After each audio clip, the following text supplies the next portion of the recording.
इस वीडियो में हम बात करने वाले हैं जिनको भी सीजीएल 2024 के थ्रू एएसओ सीएसएस मिला हुआ था, उनको मैं बता दूं कि आपके मिनिस्ट्री चुनने को लेकर के नोटिफिकेशन आ गया है। साथ ही साथ आपको अटेस्टेशन फॉर्म और मेडिकल और कुछ जो लोग एक पर्टिकुलर यानी कि दिल्ली से जो बिलोंग करते हैं, आपके लिए पुलिस वेरिफिकेशन भी साथ में अटैच करना है, साथ में विलिंगनेस फॉर्म भी अटैच करना है। तो इस वीडियो के अंदर जो हम पॉइंट्स कवर करने वाले हैं उसमें पहला चीज़ है कि इसमें क्या क्या प्रोसेस है, यानी कि जो आपको अभी मिनिस्ट्री चुनने के लिए दिया गया है, इसमें कौन कौन से स्टेप्स फॉलो करने हैं, आपके कौन कौन से डॉक्यूमेंट्स साथ में अटैच करके भेजना है। बहुत सारे लोग जो फर्स्ट टाइमर हैं उनको नहीं पता है, तो इसके बारे में भी हम बात करेंगे। पुलिस वेरिफिकेशन किन को करवाना है, क्या कैरेक्टर भी बनवाना है, क्या आइडेंटिटी भी बनवाना है, क्योंकि अभी एक्साइज का आया हुआ था तो उससे काफ़ी सारे बच्चे कन्फ्यूज़ हैं कि क्या हमें इसको भी कैरेक्टर को भी साथ में अटैच करना है क्या। कास्ट सर्टिफिकेट को लेकर खास करके अलर्ट देखना पड़ेगा, आपको कुछ बातें ध्यान रखनी है। क्या कुछ स्पेशल बातें लिखी गई हैं जो कि एक्साइज के या फिर अभी सीबीएन का आया हुआ था उसमें कहीं भी ये चीज़ नहीं लिखी हुई है, तो उसके लेकर मैं कुछ बातें बताऊंगा, ध्यान रखेंगे उसको लेके। और मिनिस्ट्री को लेके भी काफ़ी सारे मैसेज कॉल कि सर कौन सी मिनिस्ट्री को रखना चाहिए, उस पर हम बात करेंगे। और जो अटेस्टेशन फॉर्म है उसमें एड्रेस या जो आपके डेटा गड़बड़ी है उनको कैसे करेक्ट करके भरना है, उस पर हम बात करने वाले हैं। मैं आपको बता दूं कि पिछले 5 सालों से मैं यही चीज़ें कवर करते आ रहा हूँ। आपने मेरी गोल्डन बुक देखी होगी पोस्ट प्रेफरेंस को लेकर के, पूरा पेड सर्विस मैंने कवर करा था। जब पोस्ट प्रेफरेंस वाला था काफ़ी लोगों से मैंने बात करी, आप में से कई सारे लोगों ने भी इनरोल करा होगा जो मेरी हेल्प ली होगी। तो जो भी कुछ डाउट होगा आप लिखिएगा। और आपसे एक रिक्वेस्ट होगी कि यार अगर आपको लग रहा है कि कंटेंट जो कुछ भी मैंने प्रोवाइड कराया पीछे, चाहे मेरी गोल्डन बुक आई हो या फिर जो भी मैं इन्फॉर्मेशन लेके आ रहा हूँ, अगर आपके लिए मतलब का है तो सब्सक्राइब जरूर कर लीजिएगा। चैनल को सपोर्ट की ज़रूरत है। तो अभी आपको जो मिनिस्ट्री का ऑप्शन भर के देना है, साथ में जो अटैचमेंट लगानी है वो ऑनलाइन करनी है। लिंक आपको मिल जाएगी, ये आपको लिंक यहाँ पर मिल जाएगा। आप पहले अपना ग्रुप ज़रूर ज्वाइन करके रखिएगा। अगर आप में से कोई जो सुन रहे हैं, अगर आपको अभी तक अपना एएसओ सीएसएस का ग्रुप नहीं मिला है, एक बार यूट्यूब के कमेंट में लिख दीजिएगा। वैसे ये ग्रुप जहाँ तक है कि ज़्यादातर लोग इसमें ऐड हो रखे हैं, तो ध्यान रखिएगा इसको। आपको डॉक्यूमेंट वेरिफिकेशन के लिए 2 अप्रैल के बाद से या 2 तारीख से शेड्यूल करा गया है, 2 अप्रैल के बाद। अभी आपको 31 तारीख तक मिनिस्ट्री का ऑप्शन भरना है। साथ में आपको जो अटैचमेंट लगानी है, एक विलिंगनेस फॉर्म का आपका अटैचमेंट लगाना है, अटेस्टेशन फॉर्म लगाना है और मेडिकल, ये सभी के लिए कॉमन है। और जो दिल्ली पुलिस वेरिफिकेशन वाला जो आपका ये देख रहे हो, जिनका भी एड्रेस यानी जो निवासी हैं आपके दिल्ली के, उनको ये वाला दिल्ली पुलिस वाला वेरिफिकेशन वाला पार्ट लगाना है। बाकी जो अदर स्टेट के बच्चे हैं उनको पीवीआर का, पुलिस वेरिफिकेशन का कोई भी कागज़ नहीं लगाना है। जब आप ज्वाइन कर लोगे उसके बाद मिनिस्ट्री आपके एड्रेस पर भेज करके वो खुद ही पुलिस वेरिफिकेशन कराती है। तो ये तो कुछ रही बात आपकी कि अभी जो आपको अटैच करना है, मैं एक एक पर डिटेल में बात कर रहा हूँ, एक एक करके आप समझिएगा। सर्टिफिकेट की बात कर ले, आप देख लेंगे 10th का 12th का आपका जो भी आपकी डिग्री की मार्कशीट, कॉलेज की मार्कशीट होगी, सर्टिफिकेट लेके जाना है साथ में। अगर आपके पास सर्टिफिकेट नहीं है, प्रोविजनल कॉलेज से ले लीजिए, प्रोविजनल आपको मिल जाएगा। जब आपके पास ओरिजिनल आ जाएगा तब आप जाकर के दे दीजिएगा। रही बात अगर हम बात करें कैटेगरी को लेकर के, तो देखिए यहाँ पर ईडब्ल्यूएस के लिए साफ साफ यहाँ पर मेंशन करा है, जो कि आप एक्साइज में नहीं देखोगे, राइट। यहाँ पर लिखा हुआ है कि फाइनेंशियल ईयर और वैलिड ईयर आपका ये होना चाहिए। अगर आप ओबीसी की तरफ देखेंगे कि ओबीसी के लिए क्या बात लिखी हुई है कि जो क्लोजिंग डेट है आपका 24 जुलाई वाली बात, कि 24 जुलाई से पहले का आपका बना हुआ होना चाहिए। अब इसको लेके जो आपके कन्फ्यूजन है कि सर क्या मुझे रिजेक्ट कर देंगे, क्या मुझे विथहेल्ड कर देंगे, या फिर क्या मेरे को प्रोविजनल डाल देंगे, बहुत तरह के सवाल आपके चल रहे हैं। अभी आप रिलैक्स रहिए, एक्साइज का भी स्टार्ट हो गया है। मैं पूरा डॉक्यूमेंट वेरिफिकेशन सभी मिनिस्ट्री के कवर कर रहा हूँ, देख रहा हूँ जो बच्चों के मैसेज आ रहे हैं, जो कुछ है क्या कुछ उसका अपडेट है मैं ले रहा हूँ। आप बिल्कुल भी घबराने की ज़रूरत नहीं है, अपना डीवी कराइए। प्रोविजनल डालेंगे, प्रोविजनल क्लियर हो जाएगा। पीछे के सालों में इशू नहीं आया आपका। प्रोविजनल डाल के कैसे क्लियरेंस मिलता है मैं एक सेपरेट वीडियो में बता दूंगा। मैंने पीछे भी कई सारे वीडियो करे हुए। कोई भी इशू आपको आता है डॉक्यूमेंट वेरिफिकेशन में, किसी भी तरह का मतलब किसी भी तरीके का, चाहे आपके फ़ोटो मिसमैच का हो, कमीशन कॉपी हो, या फिर आपको लगता है कि कास्ट सर्टिफिकेट की वजह से रोका, आप एक बार टेलीग्राम पर कहीं पर भी मैसेज करके छोड़ दीजिएगा, आपको तुरंत रिप्लाई आ जाएगा। तो ये जितने भी डॉक्यूमेंट्स देख रहे हैं ये आपको डीवी के टाइम पर लेके जाना है, अभी कुछ भी आपको ऑनलाइन अटैच नहीं करना है। और इन सभी की फ़ोटोकॉपी पे आप सेल्फ अटेस्टेड लिख करके अपना खुद का सिग्नेचर कर लेंगे, राइट।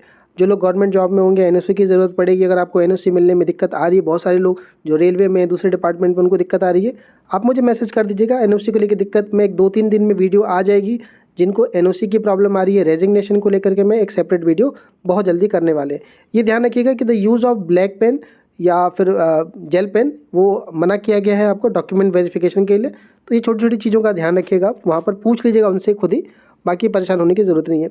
आईडी प्रूफ लेके जाना है आपको, और एक ऐसा आईडी प्रूफ जिसमें आपका एड्रेस हो। एड्रेस को लेके भी बहुत सारे मैसेज कि सर मेरे आधार कार्ड में वो एड्रेस छपा हुआ है जो एसएससी के फॉर्म में लिखा है वो अलग है, या फिर हाउस नंबर अलग है, या फिर डिफरेंट है। देखिए उसको लेके रिलैक्स रहिएगा, एड्रेस का कोई भी वेरिफिकेशन नहीं किया जाता या एड्रेस का कोई प्रूफ नहीं मांगा जाता। अगर आपके 2 एड्रेस है, जैसे आपने मान लीजिए पढ़ाई करी हुई है, अभी मैं आपको अटेस्टेशन वाले पार्ट में बताता हूँ आगे जाके, लेकिन अगर आपके आधार कार्ड में मान लीजिए कि जो एड्रेस पड़ा हुआ है और आपके गाँव का एड्रेस जो अलग अलग है, तो आप 2 एड्रेस रखिएगा, एक परमानेंट कर दीजिएगा और एक आपका करस्पॉन्डेंस में डाल दीजिएगा। करस्पॉन्डेंस में जहाँ पर आप अभी रह रहे हो, ताकि लेटर आपका आ जाए वहाँ पर। बाकी जितनी भी डॉक्यूमेंट या करस्पॉन्डेंस होंगे वो आपके करस्पॉन्डेंस एड्रेस पर ही होगा। बाकी ये सब स्टेटमेंट से परेशान होने की ज़रूरत नहीं कि अगर फेक पाए गए तो कैंडिडेट, ये सभी डिपार्टमेंट में लिखा था। ये कॉपी पेस्ट चीज़ है, तो आप देखिएगा ये डीओपीटी का वो जो आपका पोर्टल है जिससे आपको अपना ऑप्शन बाकी अटैचमेंट लगाना है वो देख लेंगे एक बार को यहाँ पर जा करके। अभी हम बात कर लेते हैं कि अटैचमेंट मिनिस्ट्री की, पहले हम बात कर लेते हैं मेडिकल को लेकर के, मेडिकल कैसे बनवाना है आपको। तो ये आप जिस भी स्टेट से हैं या जिस भी डिस्ट्रिक्ट से हैं, जिस ज़िले में आप होंगे, वहाँ पर चले जाएंगे सीएमओ के ऑफिस में, जहाँ पर सीएमओ बैठता है आपका।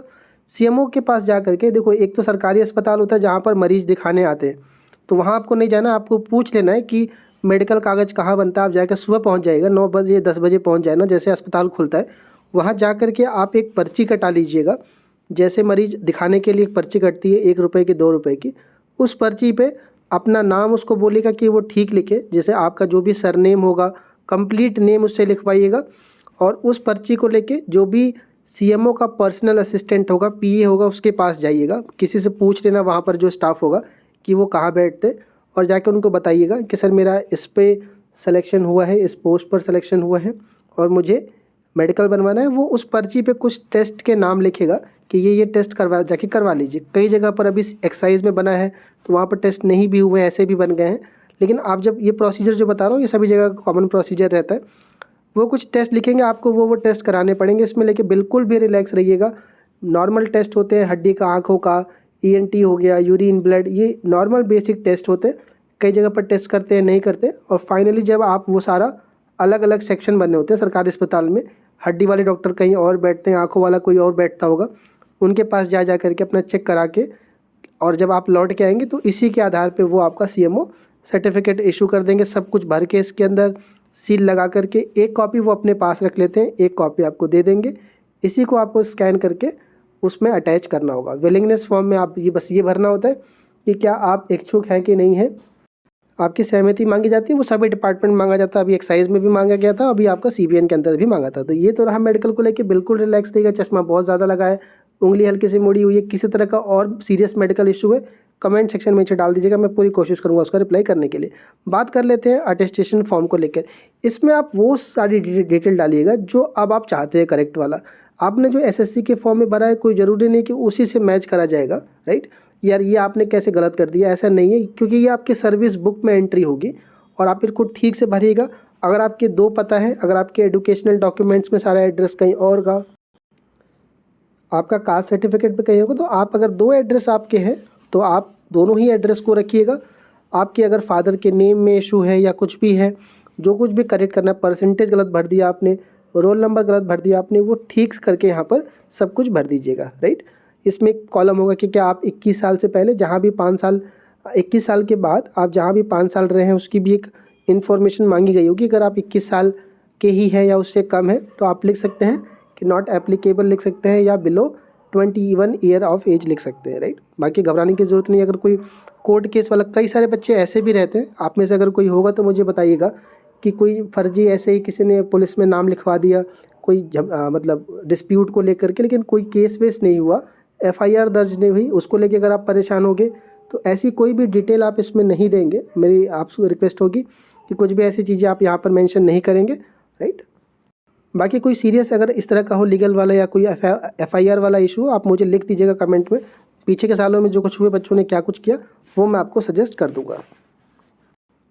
कैरेक्टर के लिए फॉर्मेट नहीं दिया है गया है, और आपका आइडेंटिटी के लिए भी फॉर्मेट नहीं दिया गया है।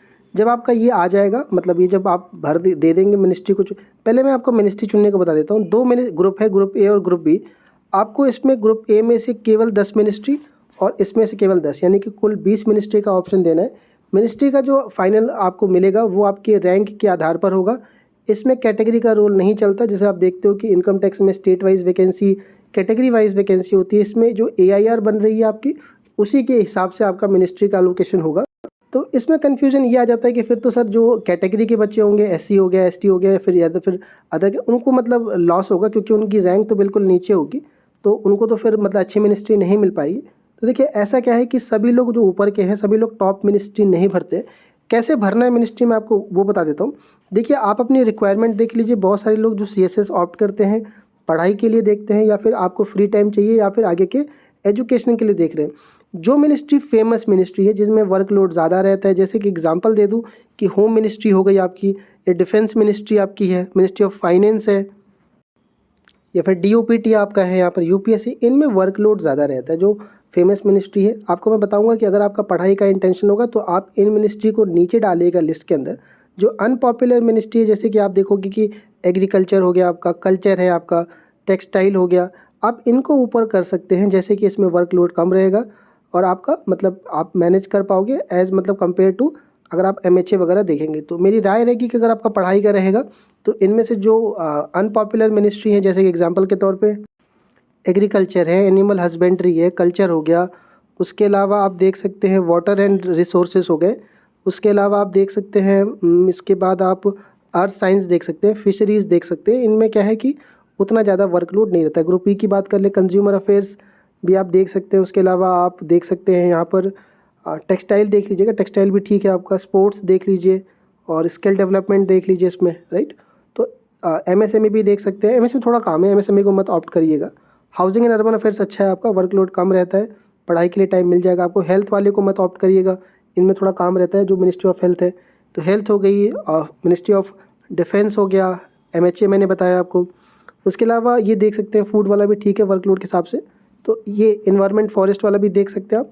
इस तरह की मिनिस्ट्री जो है आपको वर्कलोड कम देगी, आप रिलैक्स होकर पढ़ाई कर सकते हो। दूसरा इसका एस्पेक्ट बता देता हूँ आपको कि अगर आपको नहीं जॉब ही कंटिन्यू करना है तो जो पॉपुलर मिनिस्ट्री है वो रखेगा, उनकी फेस वैल्यू अच्छी रहती है, आपको सीखने को काफ़ी कुछ मिलता है उसमें। जो आपके सीनियर होते हैं यानी जो UP IAS होते हैं वो मतलब उसी हिसाब से उनको मिनिस्ट्री भी दी जाती है, जो वेल क्वालिफाइड होते हैं। आप पाओगे कि MHA के अंदर, फाइनेंस के अंदर, एजुकेशन के अंदर अच्छे जो वो रहते हैं, क्लास 1 ऑफिसर रहते हैं, अंडर सेक्रेटरी, डिप्टी सेक्रेटरी जो रहते हैं वो आपको उस रैंक के मिलेंगे। तो आपको एक्सपोजर भी मतलब सीखने को मिलता है, इंफ्रास्ट्रक्चर, ये सारी कुछ आपको उसमें सही मिलती है। तो ये कुछ रहा आपका मिनिस्ट्री चुनने को लेकर के। जब ये मिनिस्ट्री वाला ऑप्शन भर देंगे उसके बाद आपका डॉक्यूमेंट वेरिफिकेशन के लिए 2 तारीख से स्टार्ट करेंगे पहले आपको। फिर उसके बाद आपका एक ट्रेनिंग होता है, DPTI है आपका, वहाँ पर आप सभी लोग को लेके जाएंगे। हो सकता है कि इकट्ठे ट्रेनिंग करा दे या बैच में भी करा सकते हैं। कोविड के टाइम पर ये ऑनलाइन हो गया था और आपको फिर लेके जाएंगे। फिर ट्रेनिंग होने के बाद आपका या फिर कुछ दिन काम करा करके आपका यहाँ पर सीधा फिर ट्रेनिंग पे लेके जाएंगे। फिर ट्रेनिंग वाला पार्ट हर डिपार्टमेंट में आपके 2 साल प्रोबेशन के अंदर ये कंपलसरी होता है करना, वरना आपका प्रोबेशन कंप्लीट नहीं माना जाता है। एंड देन फिर आप सर्विस कंटिन्यू कर पाएंगे। फिर भी कोई सवाल रहता है, कोई डाउट रहता है, आप मुझे कमेंट सेक्शन में ज़रूर लिखिएगा।